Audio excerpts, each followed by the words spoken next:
դրվագի համատեքստում ինչ անել, որ տոնը տոն լինի նորից, որովհետև շատերը այսօր փոխուր սրտով են գալիս, Արցախի կորստով են գալիս հաղթանակի զբոսայգի։ Բարև ձեզ, նախ շնորհավորում եմ թե ձեզ եւ թե մեր հեռուստադիտողներին եռատոնի կապակցությամբ։ Գիտեք, ես չկիսում եմ կարծիքը այն մարդկանց կարծիքը, ովքեր ասում են եռատոնն այլևս չկա։ Եռատոն կա։ Այն մեծ զոհությունների գնով վաստակած հաղթանակները, որոնք մենք նշել ենք եւ նշում ենք այսօր, ոչ մեկ մեզանից խլել չի կարող։ Այսօրվա կառավարիչների հենց նպատակն է մաքրել պատմությունը մեր հաղթանակներից, որպեսզի մենք նրանք մոռանանք։ Մենք դա անել չենք կարող։ Եռատոնը մերն է եւ վստահեցնում եմ, որ մենք հետագայում ունենալու ենք շատ ավելի մեծ, շատ ավելի զորեղ հաղթանակներ։ Ինչ է պետք է հաղթանակի համար։ Այդ հաղթանակի համար կա մի պայման, որը պարտադիր է։ Դա համախմբվածությունն է։ Ես որապես վստահ եմ, որ այն թեզերը, իբր թեզերը, որոնք հիմա առաջ են տանում այսօրվա կառավարիչները, դրանց կիսողները Հայաստանում փոքրամասնություն են։ Մեծամասնությունը հավատում է, որ մեր հայրենիքի սպասում են մեծ հաղթանակներ, հավատում է մեր ազգային արժեքներին, մեր եկեղեցու արժեքներին, մեր պատմությունն է արժևորում։ Ես գիտեմ, որ մեր ժողովրդի մեծամասնությունը այդպես է մտածում։ Պարզապես այնպես է ստացվել, որ մի խումբ մարգինալներ այս բանին փորձում են մեզ կառավարել։ Հենց որ դա փոփոխվի հայրենասերների միասնության շնորհիվ, հաղթանակները իրենց սպասեցնել չեն տա։ Ինչպես փոփոխվի, պարոն Մամիկյանյան, արդյոք իմպիչմենտի օրակարգը, որ նաև հավանության է արժանացել հանրապետական կուսակցության կողմից, կկարողանա այդ այլընտրանքային օրակարգ դառնալ իշխանությունների համար։ Երբ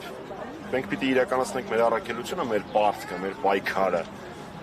ես ճիշտ ասած սովոր չեմ գցել բռնել կներեք բառիս համար, կստացվի թե չի ստացվի։ Կապ չունի, ուժերի 150% լարվածությամբ մենք պիտի լծվենք գործի, իսկ վարչապետին համստահություն հայտնելու գործընթացը այս պահին առկա ամենահավանական եւ ամենա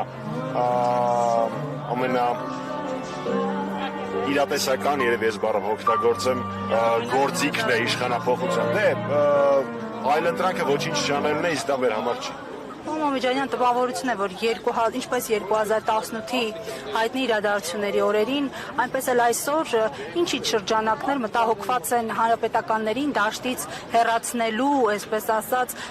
գործով փորձում են ամեն դեպքում լծվել են այդ գործին, ինչով եք խանգարում։ Երևի խանգարում ենք նրանով, որ ազգային ուժ ենք, խանգարում ենք նրանով, որ հայ ժողովրդի Հայաստանի պետականության նորագույն պատմությունը եւ հանրապետականի պատմությունը միահյուսված են, որովհետեւ մեր հիմնադիր հայրերը դեռևս խորհրդային ժամանակներից ապրել, պայքարել են անկախ Հայաստանի, մեր սուվերենության, մեր հայրենիքի հզորության գաղափարներով, կերտել են Արցախի հաղթանակները, այնուհետ կարողացել են պահել անվտանգ մեր երկիրը։ Երևի դրանով խանգարում ենք։ Երևի կան մարդիկ, որոնք դրան դեմ են, բայց բոլորին զգուշացնեմ, հանրապետականին ոչնչացնել հնարավոր չի։ Դա շատերն են փորձել անել ու ոչ մեկին չի հաջողվել, ու ոչ մեկին չի էլ հաջողվելու։ Մենք մեր առաքելությունը, մենք մեր պայքարը կիրականացնենք։ Ես եմ շնորհակալ, շնորհավոր ուզում եք։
Sana